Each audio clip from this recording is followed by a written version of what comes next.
Nah, di situ pengakuan warga, ada yang melihat sosok genderuwo, ada yang melihat kuntilanak, macam-macam, ada juga yang melihat sosok nenek-nenek. Mas Ali itu sebenarnya nggak mengenali Rio, karena Rio ini kumisnya panjang, jenggotnya panjang, rambut berantakan. Apalagi di situ Rio itu telanjang dan cuma pakai celana dalam.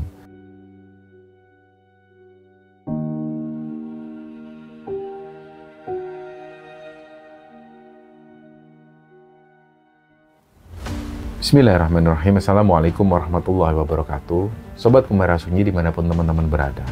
Pada kesempatan kali ini kami akan membagikan sebuah kisah yang dikirim oleh Sobat Kembara yang bernama Asi, yang asalnya dari Arab Saudi. Nah, sebelum kita masuk ke ceritanya, untuk teman-teman yang nonton tayangan ini dan belum subscribe, jangan lupa untuk subscribe lebih dulu agar channel Kembara Sunyi ini lebih berkembang lagi dan kami lebih bersemangat lagi dalam membuat konten-konten terbaru di Kembara Sunyi. Dan untuk teman-teman yang telah mendukung kami sejauh ini, kami mengucapkan terima kasih banyak. Semoga amal kebaikan teman-teman dibalas kebaikan berlipat oleh Allah Subhanahu wa Ta'ala.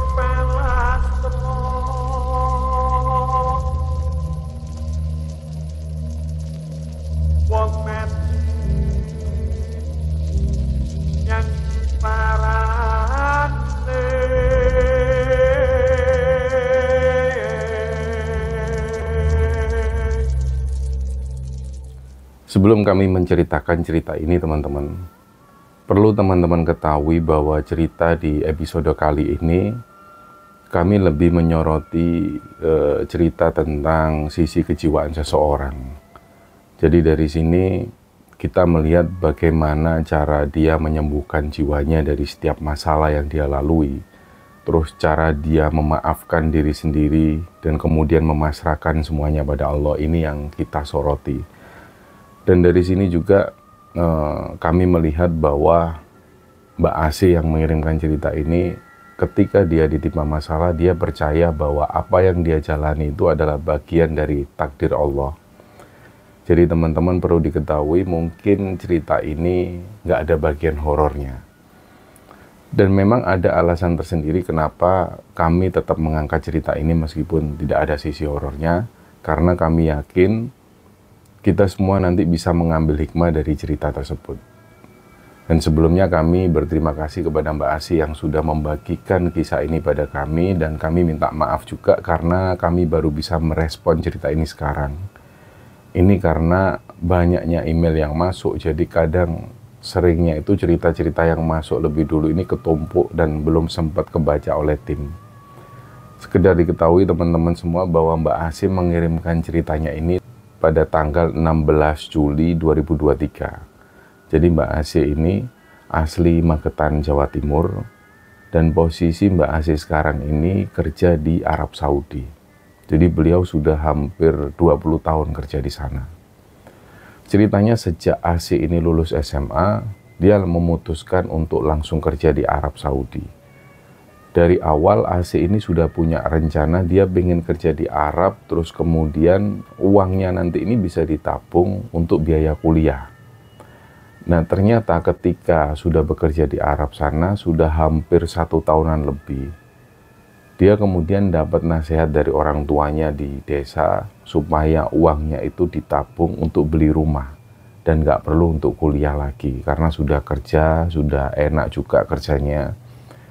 Akhirnya tahun demi tahun dilalui Asi, sampai nggak terasa beberapa tahun setelah itu Asi ini masih tetap kerja di sana, dan sampai kira-kira di tahun 2023 kemarin Asi ternyata sudah 20 tahun lebih kerja di Arab dan sampai hari ini. Nah kadang itu pulang ke tanah air setiap 2 tahun sekali pas dia ini cuti kerja. Dan di Arab sana Mbak Asi ini tinggal di rumah keluarga orang Arab. Majikan Mbak Asi ini sudah menganggap Mbak Asi itu bagian dari keluarganya sendiri. Bahkan ada anak-anak yang diasuh Mbak AC itu, anak-anak dari majikan itu, ini semua sudah dianggap anak sendiri oleh Mbak AC. Contohnya setiap kali anak majikan itu sakit, mereka ini selalu mintanya disuapin oleh AC. Kalau bukan AC dia nggak mau makan. Nah, di sisi lain kehidupan Mbak AC ini, beliau itu belum juga bertemu jodohnya. Tapi banyak juga saudara atau teman-teman yang sering menjodohkan Mbak AC dengan laki-laki, tapi setelah dijalani, Allah ternyata belum mentakdirkan Mbak AC berjodoh. Tapi meskipun begitu, Mbak AC ini masih tetap menerima ini semua dengan ikhlas. Nah, ini kuncinya bahwa menerima semua dengan ikhlas itu adalah cara untuk kita bisa menjalani kehidupan dengan tenang. Nah, beliau itu tetap berprasangka baik pada Allah dan menganggap bahwa ini semua ya bagian takdir dari Allah. Nah, di Indonesia, di kampungnya itu, Mbak AC ini punya beberapa saudara. Mbak AC manggil salah satu saudaranya itu dengan panggilan Bule Mi. Nah, ini Mbak AC itu meskipun saudara agak jauh dengan Bule Mi, tapi Bule Mi ini punya keponakan laki-laki. Kita sebut namanya Rio. Jadi ceritanya Rio itu juga masih terhitung kerabat dengan Mbak AC dari jalur ibunya. Nah, singkatnya waktu itu di tahun 2017, Lekmi ini menghubungi Mbak AC via Messenger. AC masih ingat betul waktu itu, Lekmi ini kalau manggil Mbak AC ini Nduk. Jadi kalau di Jawa artinya itu anak perempuan. Di situ Lekmi bilang, "Nduk, kamu mau ndak Nduk, Bule jodohkan sama Rio. Ini Rio minta tolong sama Bule supaya Bule nyampein ke kamu, Nduk. Soalnya anaknya malu, nggak berani ngomong langsung sama kamu." Lah ini Bule sudah ngomong sama ibumu juga, Nduk. Kata ibumu nggak apa-apa. Terus disuruh tanya langsung ke kamu. Ini gimana, Nduk, tanggapanmu, Nduk? Nah, terus terang waktu itu AC ini kaget mendengar kabar ini ya. Karena AC ini sebenarnya juga sering komunikasi sama Rio. Dan itu lumayan intens juga.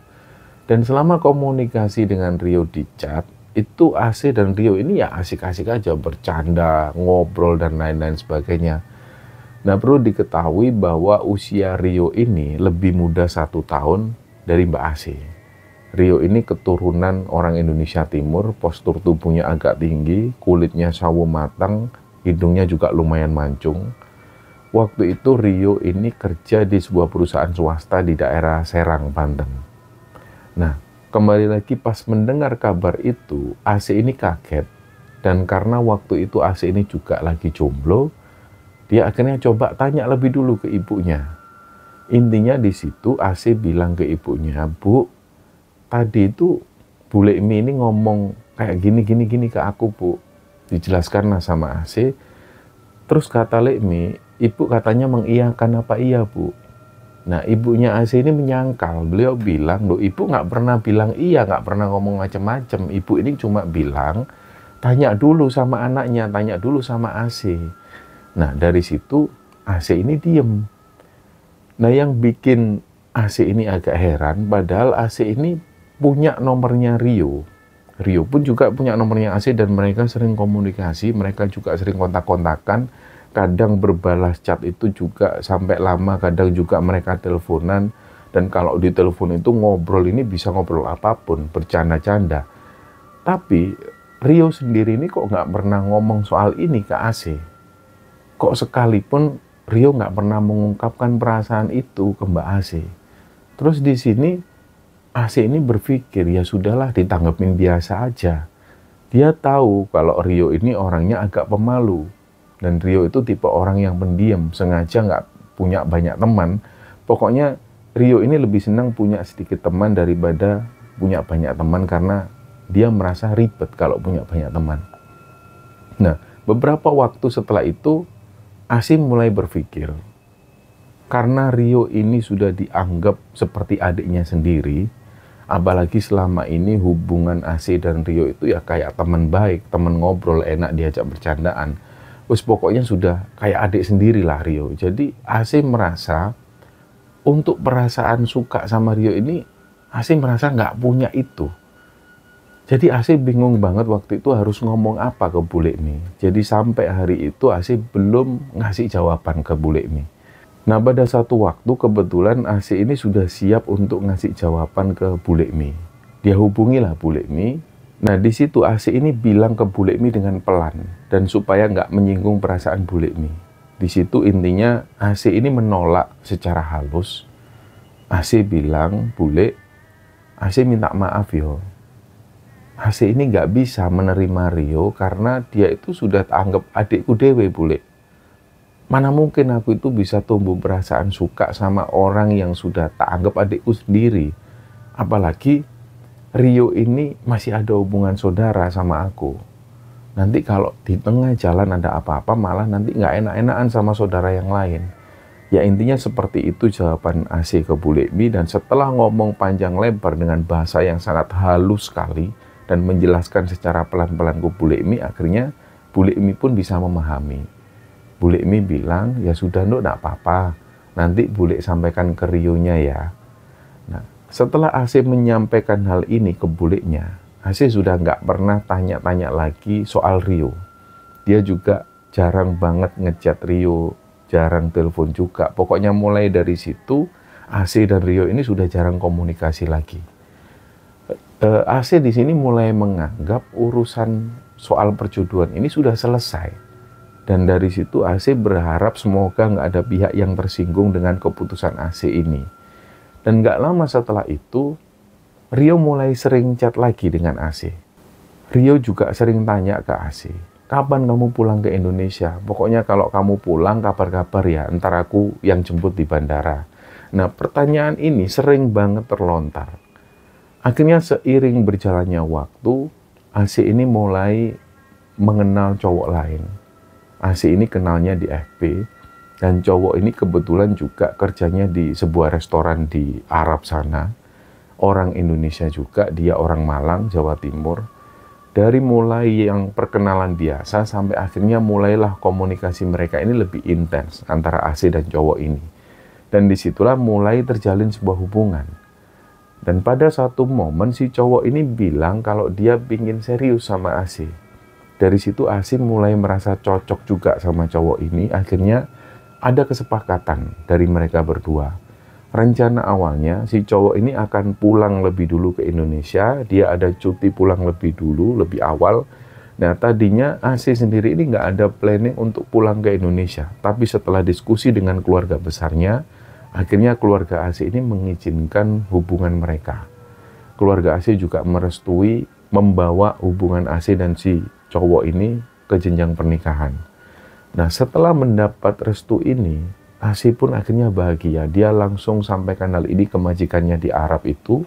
Dia bilang bahwa dalam waktu dekat, AC ini akan menikah dan sudah ada rencana mau pulang ke Indonesia. Dan kemungkinan besarnya, setelah pernikahan itu, AC nggak balik lagi ke Arab. Istilahnya kalau di sana itu menurut AC ini pulang exit. Nah, tapi waktu itu majikan AC ini kayak nggak menyetujui. Bahkan waktu itu AC ini sempat merayu-rayu majikannya supaya dia dimudahkan untuk pulang ke Indonesia. Tapi mereka masih berat untuk mengizinkan AC ini pulang. Nah, hari-hari berikutnya dijalani AC ini dengan yang perasaan was-was, perasaan menunggu. Nah, di situ AC ini masih nyimpen nomornya Rio, begitupun juga Rio. Tapi pada saat itu sudah nggak ada lagi obrolan atau chat antara mereka. Jarang banget lah pokoknya. Dan dengar-dengar katanya Rio ini juga sudah punya cewek di Jakarta, orang Jawa Tengah katanya. Jadi AC mulai agak tenang juga. Ternyata Rio sudah bisa move on dari semua ini. Nah, berjalannya waktu nggak terasa sudah hampir 8 bulan AC berhubungan dengan calonnya yang orang Malang ini. Tiba-tiba Rio ini kembali chat AC lagi. Di situ dia tanya ke AC, gimana kabarnya, kamu kapan pulang? Kok kamu nggak segera nikah? Nah, di situ AC jawab, belum tahu lah Rio. Nah, AC ini juga nggak bilang kalau dia sudah ada calon yang orang Malang itu. Dan selanjutnya ya mereka ngobrol, seru-seruan, bercanda-canda seperti biasanya. Nah, saat itu AC ini memang sedang lagi ngurus kepulangan AC ke tanah air, mempersiapkan surat-surat keimigrasian dan segala macamnya. Karena AC memang niatnya mau pulang exit, tidak balik lagi kerja ke Arab. Dan calonnya AC ini sudah pulang ke tanah air lebih dulu. Nah, suatu hari Rio ini tiba-tiba ngirim foto ke AC. Jadi di situ ada segelas kopi di lantai. Nah, AC ngelihat, ini ngapain kok Rio ngirim foto kayak gini? Dan kayaknya itu seperti di kamar kos-kosannya si Rio. Nah, AC ini jawab, kok cuma di kos aja, Mbok? Kamu itu ya jalan-jalan, keluar cari angin. Nah, di sini Rio itu males. Aku jenuh sih. Aku mau berhenti dulu dari semua ini. Nah, AC ini jawabnya juga secara wajar-wajar saja. Jadi AC waktu itu bilang, ya situ kamu main sepeda atau apa, olahraga, jalan-jalan gitu loh, biar sehat, biar nggak jenuh. Nah, di situ AC juga jawabnya biasa-biasa aja. Terus si Rio ini jawab, oh iya. Setelah itu AC nggak ada lagi chat-chatan sama Rio. Dan setelah 5 hari kemudian tiba-tiba ibunya AC ini telepon ke AC dan bilang ke AC, Dok, ini loh, Rio ini sudah ada di rumah, sudah 1 harian ini, maksudnya sudah ada di Magetan sana. Dia ini baru pulang dari Jakarta, tapi kondisinya sakit, Dok. Ini Rio kok kayaknya kayak orang linglung itu loh, Dok. Dia ini sering bengong sendiri, kalau diajak ngomong itu nggak nyambung. Nah, AC kaget loh. Baru kapan itu kok AC ini chat-chatan sama Rio kok, Bu? Dia nggak apa-apa kok. Emangnya kenapa? Apa mungkin Rio itu kena gendam atau hipnotis gitu? AC mikirnya kayak gitu. Tapi di sini ibunya AC ini bilang, waduh kurang paham kalau itu. Lah, apa terus sudah diperiksakan ke dokter? Katanya kan dia ini kayak orang-orang kena hipnotis kayak linglung, apa sudah diperiksakan ke dokter, ke rumah sakit, kata AC seperti itu. Nah, tapi kata ibunya si AC, lah ini dia minta pulang ke rumah. Tadi sudah diperiksakan ke dokter, tapi ya nggak ada diagnosa apapun dari rumah sakit. Nah, di situ AC ini menyarankan, ya sudah Bu, dibawa ke kiai aja, diruqyah atau gimana. Khawatirnya nanti dia ini dirasuki sesuatu atau kesurupan. Iya, sudah Dok, katanya juga sudah dibawa ke kiai. Nah, langsunglah AC ini coba chat ke HP-nya Rio. Ternyata ketika di chat nggak ada respon memang dari Rio. AC coba chat langsung ke Lekmi. Nah, di situ Lekmi cuma menjawab, iya ini Rio ada di rumah, Dok, tapi dia ini sakit. Nah, di situ Lekmi cuma menjawab seperti itu.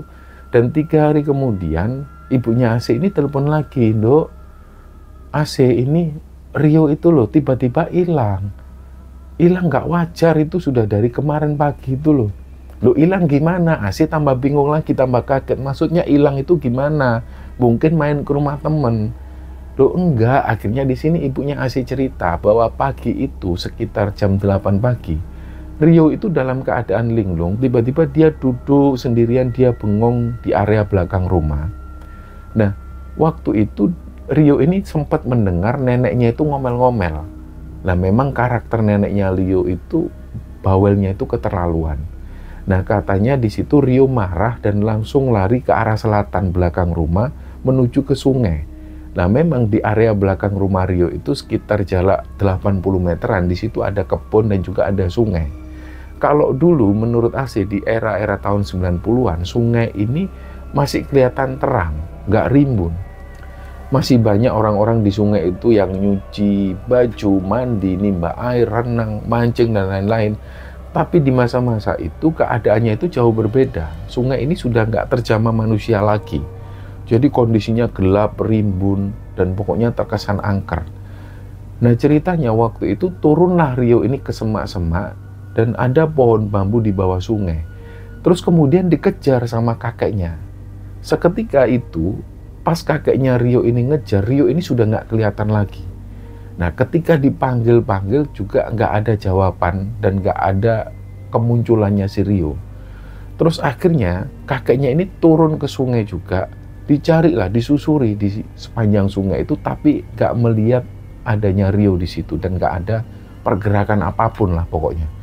Jadi kondisinya itu benar-benar misterius. Inilah kemudian keluarga menyimpulkan bahwa Rio ini hilang karena nggak terlacak jejaknya sama sekali. Mereka semua akhirnya berpikir, kalaupun Rio ini sempat naik ke seberang sungai, pasti bakal terlihat oleh orang lain, atau bakal terlihat oleh kakeknya, karena seberang sungai itu, ini merupakan kebun padi milik desa sebelah. Nah, di situ dipanggil-panggil, tapi nggak ada jawaban. Jadi Rio hilang tanpa jejak. Ketika itu ada beberapa warga yang menelpon ke HP-nya Rio, tapi nggak ada jawaban. Ternyata mereka tahu bahwa HP-nya Rio ini ditinggal di rumah. Dan dari keluarga ini berinisiatif untuk langsung telepon ke Serang, ke tempat kerjanya Rio. Mungkin Rio sudah balik ke sana. Dan setelah disusuri di arah terminal, kemudian mereka menuju ke stasiun, mereka ini juga tetap nggak menemukan Rio. Dan mereka baru dapat kabar dari Serang, dari tempat kerjanya Rio, bahwa Rio ini belum juga kembali ke sana. Akhirnya dari situ, mereka menyusuri ruas jalan yang mungkin bisa dilalui Rio untuk menuju ke terminal. Jadi semuanya itu dihadang. Beberapa warga ini saling bahu-membahu untuk itu. Semua warga dikerahkan dari siang sampai sore hari, sampai malam pun mereka masih menyusuri sungai, tapi sama sekali mereka tidak menemukan jejaknya Rio. Nah, di situ neneknya Rio ini teriak-teriak manggil namanya Rio di pinggir sungai. Tapi juga Rio ini nggak kunjung muncul. Nah, singkatnya didatangkanlah seorang kiai. Di situ kiai tersebut berdoa dan banyak warga juga yang berdoa di rumahnya masing-masing, tapi hasilnya nihil. Di situ yang sangat terpukul ini adalah kakeknya Rio. Jadi kasihan banget waktu itu, dan ibunya Rio ini bahkan keluarga itu nggak tahu keberadaan Rio ini di mana, apalagi juga ayahnya Rio. Karena dari kecil memang Rio ini yang ngerawat adalah kakek dan neneknya. Nah, singkatnya hari kelima, kakeknya Rio ini pun nangis di lokasi hilangnya Rio itu, sampai kakeknya ini melakukan hal-hal yang gak wajar. Di situ kakeknya ini memohon-mohon, gak tahu memohon kepada siapa, supaya Rio ini dikembalikan apapun keadaannya. Sampai beliau itu terus-terusan memanggil nama Rio. Nah, seketika itu juga, kakeknya ini ngelihat Rio itu duduk persis di bawah pohon pisang di seberang sungai. Akhirnya dipanggillah sama kakek dan neneknya itu, tapi yang kelihatan di situ Rio ini malah langsung nyemplung ke sungai. Dan kakeknya ini langsung panik, beliau langsung menuju ke sungai tersebut, beliau turun ke bawah dan langsung mencari keberadaan Rio di sungai tersebut. Tapi anehnya, nggak ada sedikit pun jejak-jejak lagi, mungkin gelembung udara atau apa, ini nggak ada. Nah, logikanya kalau Rio ini tadi masuk ke dalam sungai, minimal ada kecipak-kecipak air di situ. Tapi ini sama sekali nggak ada. Tapi kakek dan neneknya Rio ini yakin bahwa tadi dia ngelihat Rio itu duduk persis di bawah pohon pisang. Nah, diupek-upeklah sungai ini.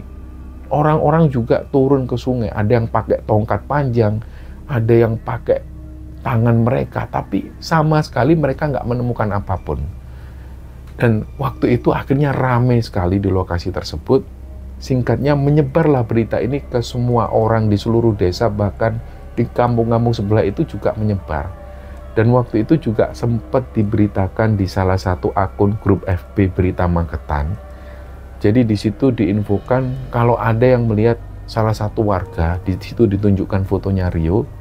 Jadi mereka menginformasikan hal ini bahwa ada orang hilang. Nah, singkatnya setiap malam itu ada relawan yang mencari keberadaan Rio. Di situ juga ada paranormal, ada kiai yang setiap malam ini datang menuju ke lokasi hilangnya Rio. Nah, selama 7 hari berturut-turut ini nggak ada tanda-tanda apapun. Kiai, paranormal, dan lain-lain pun ini akhirnya sepakat bahwa Rio ini berada di alam gaib. Jadi akhirnya mereka pun memasrahkan semuanya kepada keluarga. Apakah ini masih terus dicari atau seperti apa? Nah, tapi di situ warga dan tetangga ini masih terus mencari. Sampai tiba saatnya hari ke-8, ini kondisinya malam. Di kampung AC itu waktu itu ada acara khitanan. Ini juga kampungnya Rio juga. Jaraknya itu sekitar 80 meter dari rumah Rio. Dan di acara tersebut itu ada wayangan. Di situ juga ada beberapa komedian-komedian dari Jawa Timur. Ramai sekali pokoknya, jalan-jalan ini pun banyak pedagang. Nah, tapi pada saat yang bersamaan paranormal dan para kiai ini masih sepakat untuk bertemu di lokasi mereka. Jadi mereka ini masih terus mencari keberadaan Rio. Dan akhirnya di situ dengan kesepakatan para warga dan juga para relawan, dan mereka akhirnya memporak-porandakan istana jin di lokasi hilangnya Rio ini. Nah, di situ pengakuan warga, ada yang melihat sosok genderuwo, ada yang melihat kuntilanak, macam-macam, ada juga yang melihat sosok nenek-nenek. Ternyata di situ itu kayak markasnya para dedemit. Nah, semua jin yang berada di sekitar tempat itu kumpulnya di situ, karena memang ini tempat angker. Nah, si Kiai ini bahkan cerita, karena saking besarnya energi yang ada di sana, setiap ada sosok makhluk lain, sosok makhluk halus lain yang berkeliaran di area sana, ini pasti ketarik ke tempat itu. Nah, di situ Asih terus mengikuti perkembangan pencarian Rio dari jauh, dari Arab sana. Jadi situasinya waktu itu, di tempat tetangga yang lain ini ada acara wayangan, ada acara hiburan-hiburan yang rame, tapi di sisi lain ada beberapa paranormal dan juga relawan yang terus-terusan mencari keberadaan Rio dengan memporak-porandakan tempat itu. Nah, dari situ sanak saudara Rio ini pun ngumpul di lokasi tersebut, ikut menyaksikan pencarian tersebut. Mereka pun sambil berdoa semua. Nah, selama 8 hari tersebut, rumah Rio ini rame, setiap hari rame. Ada yang ngaji di sana, ada yang mendoakan supaya Rio ini kembali. Keluarga pun pada akhirnya sampai pada titik ikhlas. Nah, di malam wayangan tetangga Rio itu, sekitar jam 11 lebih, tiba-tiba ada seorang saudaranya Rio. Beliau ini tinggalnya di daerah Madiun, gak jauh dari Magetan sana. Beliau juga termasuk keluarga dekatnya Rio, sebut saja ini namanya Mas Ali. Jadi selama hilangnya Rio, beliau ini ternyata juga riwa-riwi, nyari bantuan, nyari kiai. Beliau juga mencari keberadaan Rio, didatangi di setiap terminal, setiap stasiun. Tiba-tiba Mas Ali ini telepon ke rumah keluarganya Rio. Terus Mas Ali ini bilang, ini aku sudah nemuin Rio. Rio ini posisinya lagi bersandar di Kapura, di daerah perbatasan Ngawi dan Madiun. Dan mohon maaf, waktu itu posisi Rio ini dalam keadaan telanjang dan dia itu hanya pakai celana dalam. Nah, pas pertama kali Mas Ali ini ngelihat Rio, Mas Ali itu sebenarnya nggak mengenali Rio karena Rio ini kumisnya panjang, jenggotnya panjang, rambut berantakan. Apalagi di situ Rio itu telanjang yang cuma pakai celana dalam. Nah, karena pas waktu lewat itu, bahkan beberapa meter, Mas Ali ini sempat mengabaikan. Nah, karena waktu itu Mas Ali kepikiran, nggak tahu bagaimana ceritanya, beliau langsung muter balik, disamperinlah sosok laki-laki ini, dan ternyata setelah diperhatikan, ini memang benar Rio. Tapi waktu itu Rio sudah nggak mengenali Mas Ali. Jadi Rio waktu itu dalam kondisi yang benar-benar linglung. Nah, akhirnya dari situ Rio ini dipapah jalannya sama Mas Ali, dan dia dinaikkan mobilnya, terus diantarlah pulang ke rumah Rio malam itu juga. Sesampainya di rumah, Rio akhirnya dibersihkan, dimandikan, diperiksakan juga ke rumah sakit, dan langsung setelah dari rumah sakit itu Rio langsung diruqyah. Karena kondisi Rio ini benar-benar nggak ingat siapapun, kecuali cuma dia ingat sama kakek dan neneknya.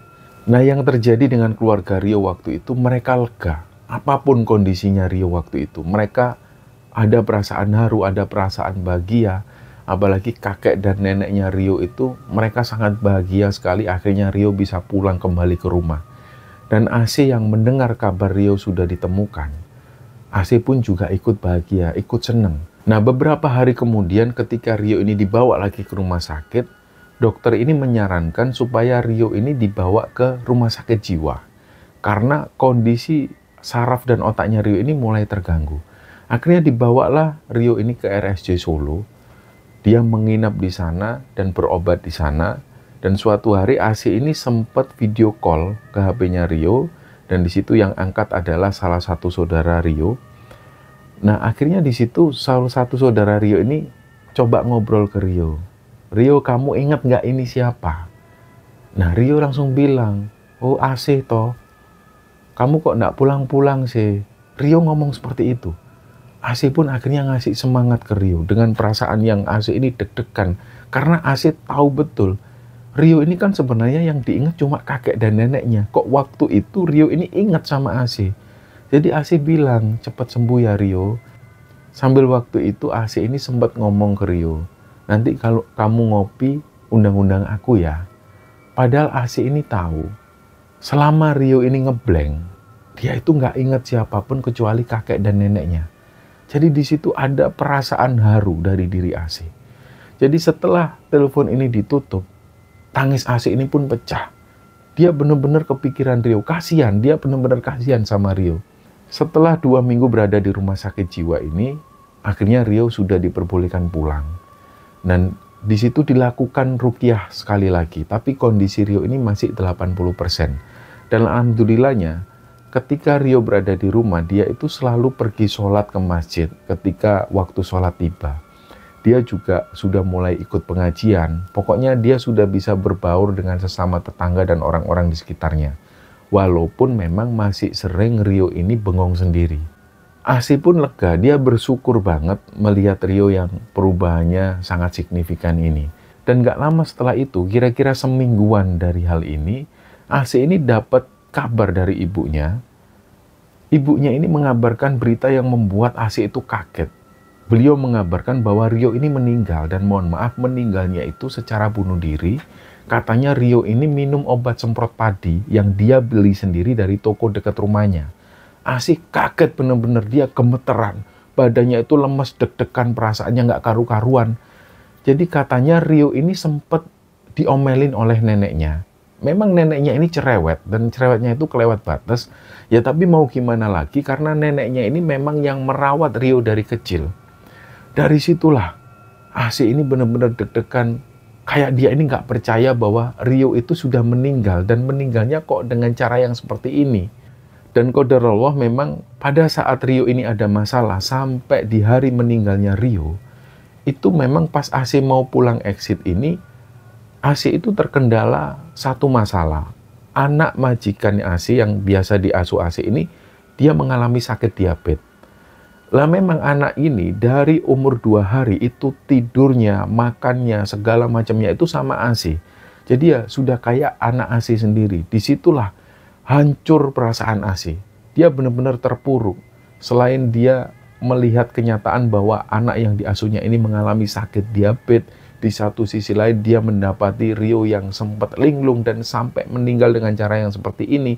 Disinilah AC mengalami keadaan yang benar-benar drop banget kejiwaannya. Jadi karena peristiwa ini, AC ini nggak mungkin untuk meninggalkan Arab dan pulang ke Indonesia. Gimana dia bisa pulang ke Indonesia? Karena si anak ini dari mulai apapun itu maunya sama AC, nggak mau sama ibunya. Saat-saat inilah AC benar-benar hampir depresi. AC merasa apa iya dia ini penyebab dari semua kejadian yang dia alami. Karena kayaknya yang didengar oleh AC, keluarga Rio itu selalu menyudutkan AC atas peristiwa yang menimpa Rio. Padahal kalau dicerna secara mendalam, AC ini gak bisa dikatakan 100% bersalah. Lekmi juga pernah satu ketika chat ke AC. Lekmi ini bilang, gara-gara kamu sih, kamu gak mau diajak nikah sama Rio. Nah di situ menangislah si AC ini, kalut dia hancur bener-bener perasaannya. Di sisi lain, ada seseorang dan keluarga besarnya yang menanti kedatangan AC untuk merencanakan pernikahan. Dan AC pun akhirnya cerita ke calon suaminya itu, dalam kondisi yang benar-benar kalut itu, AC ini pingin banget pergi ke Masjidil Haram. Dia pingin umroh, dan dia pingin menenangkan keadaan jiwanya yang seperti itu. Sebenarnya cukup jauh jaraknya dari kota tempat AC tinggal ini, butuh waktu sekitar 9 jam kalau naik mobil menuju ke Masjidil Haram. Sedangkan saat itu majikan AC posisinya nggak ada di rumah. Semua keluarga majikan ini ada di kota Jeddah. Mereka ada di rumah sakit untuk keperluan pengobatan anaknya yang sakit diabetes ini. Nah di situ AC nekat minta izin ke majikan AC supaya dia bisa pergi umroh sendiri naik pesawat. Awalnya majikan AC ini nggak mengizinkan. Di situ AC akhirnya nangis. Dia memohon-mohon ke majikannya. Akhirnya sama majikannya dibokingkan pesawat menuju ke Madinah.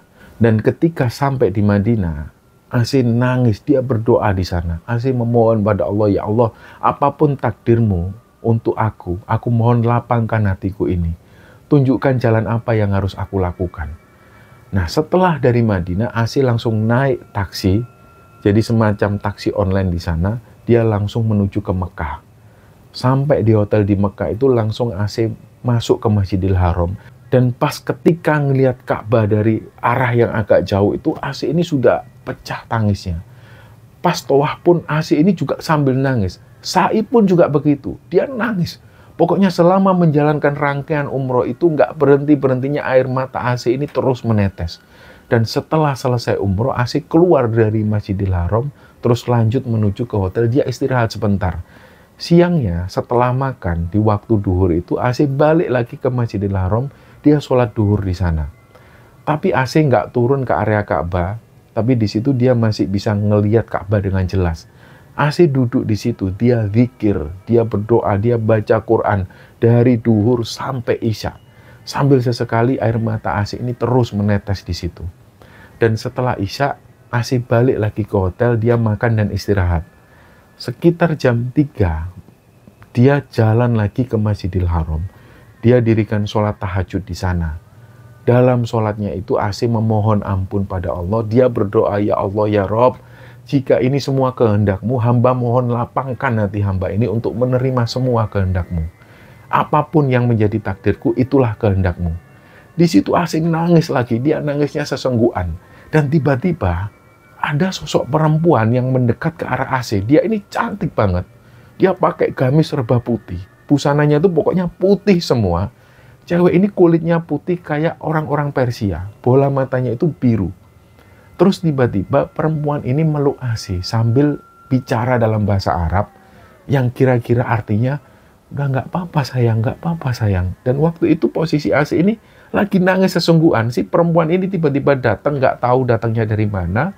Dia meluk AC, terus ngomong dengan bahasa Arab, udah nggak apa-apa sayang, nggak apa-apa sayang.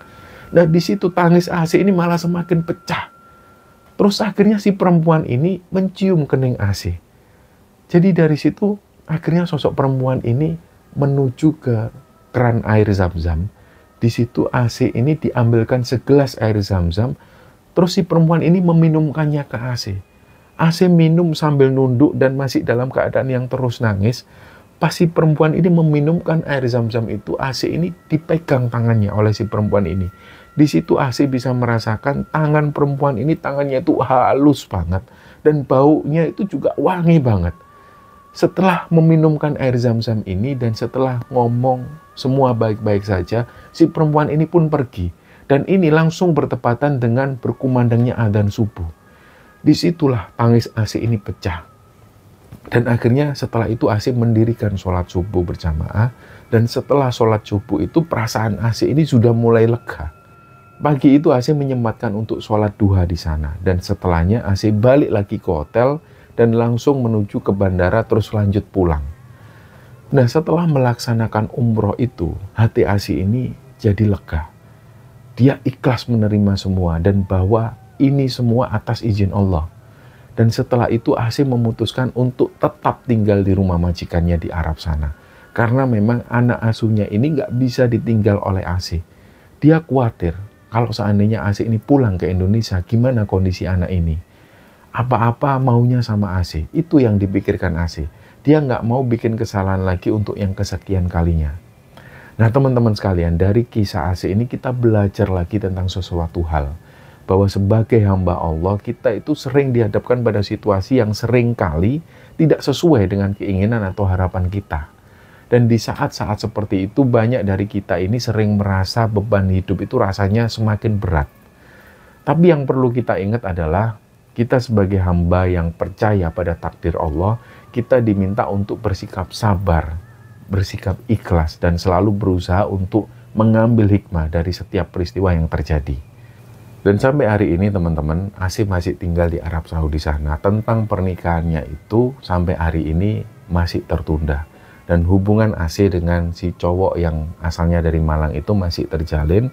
Dan kita doakan bersama semoga Mbak AC dan calon suaminya itu segera menikah. Nah inilah kisah yang dibagikan oleh AC pada kembar Sunyi. Dan semoga banyak hikmah dan banyak pelajaran yang bisa kita ambil dari kisah ini. Mohon maaf jika ada salah-salah kata. Wassalamualaikum warahmatullahi wabarakatuh.